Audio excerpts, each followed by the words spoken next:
Welcome into the Talkin Tide podcast on the Belly Up Podcast Network. I am Chase Goodbread, the sports columnist with the Tuscaloosa News, joined by Travis Reier, the longtime senior analyst at BamaOnline.com. Travis coming to us live from Savannah, Georgia, as Lauren, the imitable sidekick of Larry Munson, used to call Savannah. Savannah. You can get Talkin Tide wherever you get your podcasts, including Apple Podcasts. We're live on YouTube and Facebook. And of course, the Twitter feed is Talkin_Tide. You can get links to all of our podcasts right there on the Twitter feed. So give us a like, a subscribe, a follow, and all that. And we'll keep you posted on Alabama football for sure. I want to thank Peter Brook, chocolatier of Tuscaloosa, and Heat Pizza Bar, two fine local sponsors. Tell you a little bit more about them later in the program. But first, of course, we dive right in, Travis, to 27-20 loss for Alabama in the college football playoff semifinal out in L.A. in the Rose Bowl, Pasadena, to be specific. And disappointing loss for Alabama. Obviously, Travis, a lot to unpack with that game. I say let's just go ahead and start from the end, the final play, and then we'll kind of work our way back through the rest of it. But the final play is definitely drawn a lot of chatter, as it should, with Alabama coming up short on a 4th and 3 play, trying to tie the game in overtime on a play that really was doomed from the start.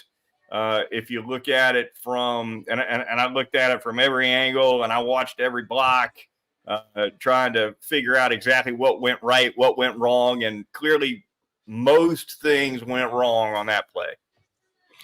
They did, starting with the snap not being exactly accurate, which certainly didn't help Jalen Milroe in terms of being able to do what he wanted to do. I thought also the ball being on the right hash mark, Chase, limited probably some options that Alabama would have, because if you want to roll or get Jalen out on that edge to his arm side, you're going into the boundary.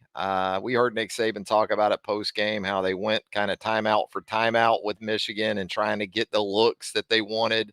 They had some success with some unbalanced stuff in the fourth quarter on that touchdown drive that put them ahead 17-13. I think they wanted to do some of that before having to call a timeout there on the 4th and 3 play or before it, because Michigan was accounting for that, I guess. Yeah, just had the feel of a doom play from the start, beginning with the snap.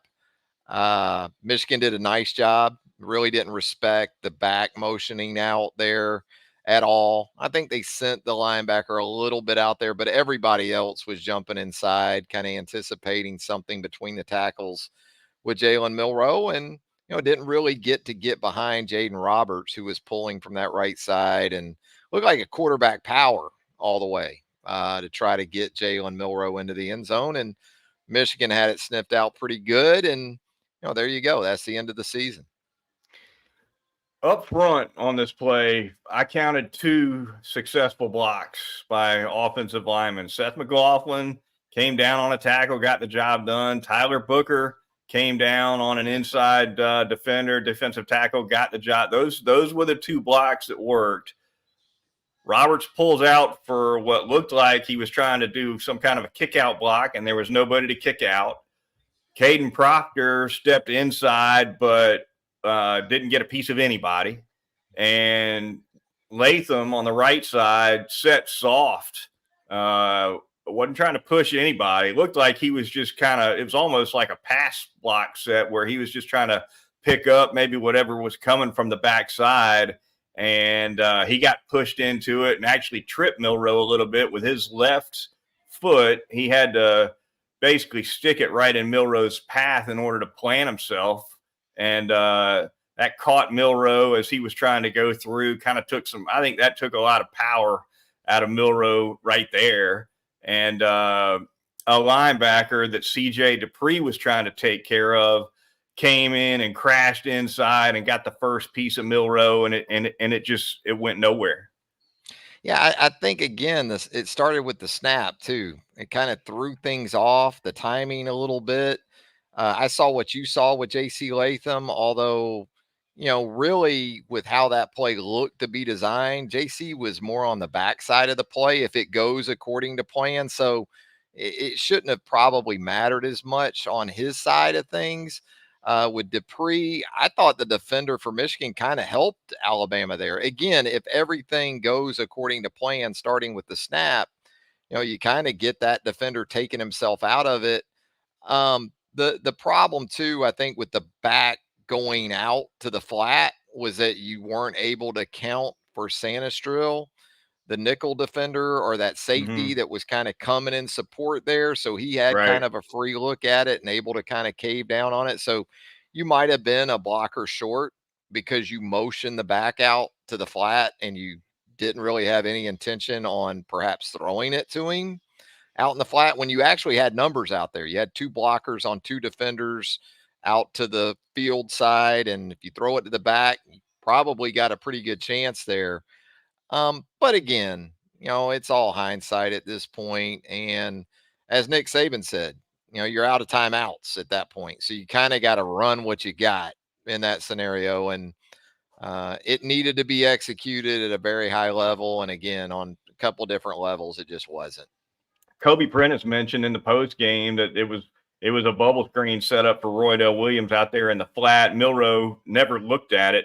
I Nope. think Milroe must have seen something pre-snap from Michigan that he That or the liked snap, or the for the snap keeper. just threw it, Yeah.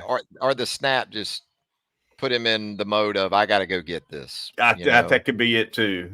Although even though that snap was low, he caught it fairly clean. But you're right. As Yeah, soon as he caught it, he was going straight up the middle. And the way the offensive line blocked it, it didn't even look like they were trying to block him a hole for the A gap, which is basically where he ran. It looked to yeah, me like the design for the keeper was more around the edge inside that kick out from yeah, Roberts, and he never got out there, which goes to your point about the block that CJ Dupree was trying to make. If you go out there, then that Dupree is doing fine with his guy. yeah. And But the pre-snap read could have been, or was maybe supposed to have been, if Sanistril's up in there like that, the ball mm-hmm, goes immediately to the flat because that right, kind of tells you your numbers out there. And maybe that's what Jalen wanted to do. But again, because of the anxiety perhaps from the start of the play, it just I agree with you. That play was never supposed to go in the A gaps. I do know that. It was either yeah. supposed to go more B gap or off tackle or somewhere like that, or the ball was supposed to get spit out to Roydell in that situation. That would seem to be the most plausible expectations for that play. Alabama finishes the season 12-2, SEC champions, obviously out in the semifinal. The championship game, of course, Michigan will go on and take on the Washington Huskies Monday night in the college football national championship game. All right, Travis, looking at the game from start to finish, offensive woes early for Alabama, defensive woes late. Your thoughts on the offensive line's play in general? For me, on the offensive line, big difference between how they run blocked and how they pass blocked. Yeah, they gave up 6 sacks. It was ugly.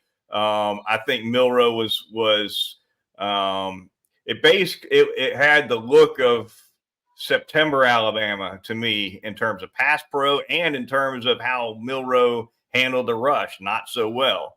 On the other hand, I thought Alabama did some really nice things in run blocking, especially in the second half. Yeah, ran for over 120 yards in the second half. And it's amazing what your rushing numbers can look like when you're not giving up 5 sacks like Yeah. Alabama did in the first half. I mean, in college football, those sacks just eat away at your rushing totals. Alabama rushed for over 170 yards in the game, and that's with 6 sacks taken into account. So pre-adjusted, I think rushing Big yards were over, sacks, too. yeah, 220 before sacks. So this sort of narrative that Alabama was dominated up front, it doesn't meet up with the numbers. And that's on both sides of the ball. Now, at the most critical times, Alabama didn't get the job done, and Michigan did. I mean, you can look at 4-minute football pretty much in either half, both halves, if you want to, for more on that. And, I felt like when Alabama was up 17-13 there in the fourth quarter, if this is truly a national championship kind of team, then with the football on multiple occasions, they go down and step on Michigan's neck. Not a field goal, get in the end zone, go up 24-13, and then put Michigan in a very bad spot. And went down and got the 3 points. We're running the football well there in the fourth quarter. Jam Miller converts the 3rd and 3. They converted a couple of 3rd and 3s, 3rd and 4s with the run game. So again, Right. that doesn't speak to Michigan dominating the lines of scrimmage. I thought, if anything, Michigan defensively was asking Alabama to run the ball They and wanted to were. see if Alabama would be patient enough to do it. And Yeah. in some instances, Alabama just was not. Some of it by play call, some of it based on, when Alabama did throw it, it wanted the chunk plays that Michigan just was not going to give up. And so, you get the first down with Jam Miller on the 3rd and 3. You immediately get this illegal substitution penalty that puts you in a 1st and 15 when it looks like you're about to go down and get up 24-13. You end up settling for a long field goal from Will Reichert. And, when you do that in situations like that, you leave the door open to getting beat. And I thought Alabama did that in the fourth quarter. And to Michigan's credit, took advantage of those opportunities, including on some just clutch plays by a couple of different guys. Roman Wilson with the catch and the run inside the Alabama 10. That was a hell of a catch off a deflected ball, no less. Right. And the 4th and 2 play, which was a lot like Corum's touchdown catch earlier in the game. It was just flipped, kind of the formations and how they had him lined up next to McCarthy. They went back to it, as they should have. They had that one in their back pocket a couple times in the game, and really on both occasions, it worked very well. Yeah, that was a huge play on 4th and 2. They got a big gainer on that one. Defensively for Michigan, it looked to me like they were playing a pretty good bit of cover 3 in the secondary. Corners laying off a safety really, Yeah. really deep in the middle of the field. They were going to do everything they could to take away, the deep ball to Burton. They didn't want to give up anything deep. And, I think along with daring Alabama to run the ball, as you noted, they kind of dared Milroe to throw hot, which is something he really never got comfortable doing all year. And I think Michigan probably saw it on tape that you can forget about that running back because Milroe might too. And the tight ends. There were a couple occasions where you had a Nye Black or a tight end hot early. And, it's nice to be able to bring 5 at a running quarterback like Jalen Milroe and not really concern yourself with those type of scenarios. And Michigan bet on that. That's what Michigan bet on in this game, Right. was that, what, if he gets down to his backs and his tight ends, we'll live with it. But we're going to bet on him not being able to do it, and we're going to impact him before he can get going as a runner. We're not going to let him get just these straight line runs on extended plays. Now, Alabama did some good things on the design runs a couple times when they went unbalanced in the fourth quarter, and he ripped one right up the middle there. And he did have a couple of scrambles. I mean, again, before sacks are taken out, Jalen rushed for over 100 yards in the game. But the damn sacks, man, they were big, as you said earlier. And, when you have sacks and you have critical penalties, even though you look at the penalty yardage, it doesn't look bad, but it's when you have them sometimes. Sure. As much as how many you have. And I thought Michigan a couple times benefited from maybe not having penalties called there in the first quarter. James Burnip gets drilled as he's watching his punt in the air, finishing the process of the punt. No call on that. Now, I'm not making a big deal out of that because Alabama offensively was so bad in the first half. It may have just been 3 more plays and he's back out there punting again with the way Alabama was in the first half. But, Alabama did enough to hurt itself with an emphasis on the offensive side of the ball. And then defensively with the opportunity to close things out, just couldn't quite get it done. It reminded me a little bit of Alabama's trip to College Station to take on A&M from this standpoint. If you remember against A&M, Alabama came out in the second half and adjusted with some quicker, shorter throws, hot because the pass rush was getting to them in the first half. Same with Michigan. I thought they came out against Michigan in the second half, having already been sacked 5 times, as you noted, and started throwing some quicker, shorter stuff on the early reads. But those are design reads as opposed to throwing hot behind a blitz. Yeah, they're predetermined throws. Right. Yeah, you're right. Yep. What you make of Justice Haynes popping in there for a few carries? He looked really good. I thought he looked explosive. I was certainly surprised to see him in there. I mean, he's been an afterthought all year other than special teams work.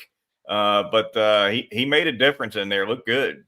I thought he looked older. And when I say that, I mean his patience, and he does have a burst. I don't know if he's a 4-3 guy, but I love the way he's patient. He kind of sets things up a little bit. He gives his front time to get things done before he attacks, and just smooth, instinctive, everything you thought he was going to be. And he had shown in the little bits that we had seen of him to this point, he was that. And so, I thought it was interesting. He come out and start the second half. They go 2-back set with J.M. Miller and Justice Haynes together in the game. So, I think that bodes well. I think it also is a message to those guys. Look, you're our future in all likelihood at this position. And we believe in you right now. It's not just a 2024 and beyond thing. We feel like you can help us right now. And I thought both those guys did. And look, Jace was great. Played well. Jace looked like healthy Jace after the layoff, the time off, and seemed to work well for him. I mean, that's that's a damn nice pro tape that he put out there in that game with his lateral movement and his ability to make people miss, and the move he put on Saint Estrell in the hole on the touchdown run in the first quarter. I mean, that's pro stuff, as you know, and he's shown you he can do it as a receiver. And so I thought that was really good for his future. Nice game for Jace McCullough, no doubt about it.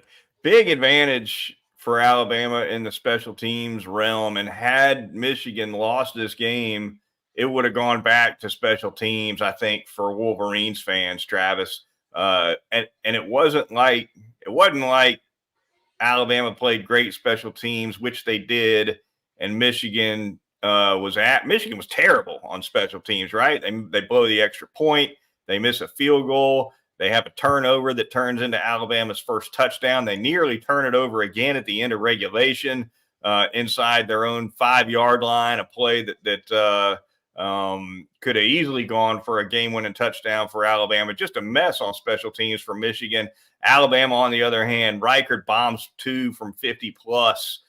Burnip with a huge game, pinning Michigan back and doing a good job with his punts. Special teams played a big role in that game, even getting to overtime. That's what gave Alabama every opportunity in the fourth quarter to finish that game and put Alabama in a position of being up a touchdown at that point in the game. So absolutely, when you talk about just the play of the specialists, the kicker, the punter, the return guys, you're right. I mean, late in regulation, when I saw that muff initially of that punt, and I saw Kendrick Law closing in on Thaw, I thought this is going for a recovery for Alabama in the end zone to win the game, or a safety. Could have been either or at that point. I give Thaw credit. He held on because Kendrick Law hit him, almost simultaneous with the recovery. Maybe it was a good thing the guy didn't have time to really think about it. But that was one of those plays. You talk about a Daniel Moore potential special teams moment to go along with Van Tiffen and Philip Doyle, a couple of field goal kickers from the past. That would have been it if Law is able to force that ball loose there. Danny Moore would have got busy on that one. Well, it would have been, right, the 19th national title and Kendrick Law in that 19 jersey. You know? That's right. So, Yeah, boy, throwing that a was big play in the final something. on this coming Monday for Yeah, Law, and they would have done yeah, a double shot with that Danny yeah, Moore. No doubt yes. about it. Defensively for Alabama, pass rush didn't get home. J.J. McCarthy, Travis, was well protected by Michigan. I thought that was a big factor in the game. From that standpoint, kind of reminded me about the Alabama-Texas game, right? That 10-point loss to Texas back in September. Texas all over Milroe. Alabama could not get to Quinn Ewers at all. From that standpoint, I saw that similarity. Yeah, and I thought Michigan did a good job of getting the ball out of McCarthy's hands pretty quickly, too. I mean, they hurt Alabama with the backs, with the crossers, things that don't typically take a lot of time to develop. You know, they weren't trying to throw the 17-yard pro out to the opposite from the opposite hash or take a lot of shots deep. But McCarthy was very good, very decisive, made a couple of the biggest plays of the game, including one on the double pass where he makes a hell of a catch on the Yes. backward pass to save it, and then drops a dime on top of that there in the second quarter. So McCarthy was pretty much everything Michigan needed him to be. But you're right. I expected more from the Alabama pass rush. Now, you know, Alabama defensively, and we knew this, had to make some decisions on how it was going to go about dealing with this Michigan offense in terms of personnel. You know, was it going to be big nickel because of the run threat? Was it going to be maybe even some base? There was very little of that in the game. But they still had opportunities because Michigan isn't a tempo team to get their dime package out there and get their guys that they want out there to rush the passer. And they still in those situations, just Michigan kind of had their stunts and twists and stuff like that kind of figured out. Didn't seem like Alabama had much new in the plan from a pass rush perspective, and Michigan had answers for it throughout the game. No doubt about it. All right, the Talkin Tide podcast on the Belly Up Podcast Network. Gonna thank a couple of sponsors here really quickly. Gonna start by telling you all about Heat Pizza Bar. Frank Fleming and his staff at Heat Pizza do a fantastic job. They got the best pizza in Tuscaloosa over there in Government Square, 2256th Street. They've got a full bar. They've got flat screens all over the place with all the best sports going on. Nice patio outside. They've got the salads. They've got the apps. But the centerpiece, of course, is that fantastic pizza. Several signature pizzas. They've got some really good pizza specials and drink specials going on. Happy hour throughout the week. Check them out. It's Heat Pizza Bar, downtown Tuscaloosa in Government Square. I'm going to tell you about Brook Chocolatier out there at 1530 McFarland Boulevard North in the Indian Hills section of Tuscaloosa. You have made it through the holiday season, but before you know it, you saw those strawberries right there in that previous frame with that milk chocolate wheel there at Brook Chocolatier of Tuscaloosa. It's going to be Valentine's Goodbread before you know it. We're a little more than a month out from Valentine's. Go ahead and pre-order your chocolate dip strawberries for the big day at 205-752-0211. Never too early to get on that list with Brook Chocolatier. Be a hero coming up on Valentine's Day and get that special someone, those special hand dip chocolate strawberries from Brook Chocolatier of Tuscaloosa. All right, Talkin Tide podcast on the Belly Up Podcast Network. Thanks for joining us. We've got a couple of more minutes in the program, Travis. A lot of roster news falling out, of course, in the wake of Alabama's season-ending loss to Michigan. We've had some early draft declarations. We've had some transfer portal declarations. I'm not sure any of it is a huge surprise. Your starting cornerbacks moving on to the NFL, McKinstry, Arnold, no surprise there. Your top two pass rushers, Braswell and Turner, moving on to the NFL. Deontay Lawson sticking around. J.C. Latham moving on. I wouldn't call any of that a surprise. And, of course, transfer portal-wise, I guess we've seen Earl Little move on and several others. Little, a guy that I think's got a lot of promise. He's one guy I think Nick Saban would have preferred not to leave. But It's the way of the world, and a lot of roster movement coming out of this season.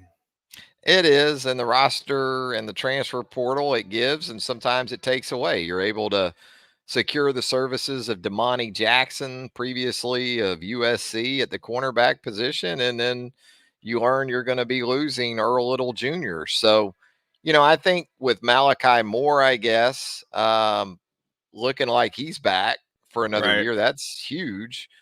We get caught up in talking about the departures, and sometimes it's the retentions that are just as big, if not bigger. Deontay Lawson, Malachi Moore, Tim Smith, guys like that. Certainly it's going to be tough to replace the Justin Aboigbes and the Terrion Arnolds and the Kool-Aid McKinstries and players like that. But on its whole, I think you feel pretty good about where Alabama sits right now, understanding this is late night on a Thursday and still some things, I guess, that could happen here, but I wouldn't say huge surprises like you. I think it's going to be imperative that some guys step forward at certainly offensive tackle, center, becomes one of those positions. Still with the secondary, even with Malachi, you need a couple of guys to step up at corner and at safety. So there's going to be questions, but in today's sort of climate of college football, if this is sort of what it's limited to for Alabama with what it has coming in to go along with the portal, not the worst situation, I wouldn't think, Chase. No, it's not. And just to clarify on these portal windows, it's a little bit messy. These windows don't open and close quite as hard and sharp as this date to that date. There are waivers and exceptions, etc. One of them is if you're playing in a postseason game, you get an extra 5 days if it's outside the portal window, right? So I believe January 1st or 2nd was supposed to be the official close of the portal window, but with Alabama playing a game on the 1st, that means everybody for Alabama gets an extra 5 days. So if that extra 5 day clock started on the 2nd, then I guess we got another 48 hours, right, for the watch on who else might decide to jump in. So as you said, things might not be finished. They might not. You still got some of these All-American games, including one in San Antonio where a couple of guys are going to make their intentions known. And sounds like Alabama's very in the mix for Daniel Hill and Zay Mincy, a corner out of Daytona Beach. So, it's not over yet. You still got to get Ryan Williams signed too, the outstanding wide receiver who is reclassified to the class of 2024. Man, there's just so much stuff that goes on now, between the start of December and that late signing date, right? When you get into early February, what used to be the biggest day on the recruiting calendar over on an annual basis, now it's kind of an afterthought, but it's going to matter, I think, this time around. No doubt about it. All right, that's going to wrap things up for this edition of Talkin Tide. Want to thank our listeners and viewers who have been with us for a long time, 8 years now. The Talkin Tide podcast is going to go into somewhat of a hibernation for right now. We are not going to be broadcasting basketball season for the first time. We will see what comes of things in the fall. But for now, anyway, this is a lengthy goodbye, Travis, and it's been a great ride. We'll see what comes in the fall, but for now we're gonna close up shop for a good while. Oh, we definitely have a lot of fun. I don't think that's there's any doubt about that. I think we have a lot more fun than the Houston Ticket Man's having right now after those Yes. Longhorns came up short. We got to get the Ticket Man in, right? At least one more time. So, no, I mean, we'll see what the future has in store for us, but absolutely, man, this has been absolutely a blast, and we'll certainly be in touch. We'll be around. All right. For Travis Reier of BamaOnline.com, I'm Chase Goodbread, sports columnist with the Tuscaloosa News, and this has been Talkin Tide.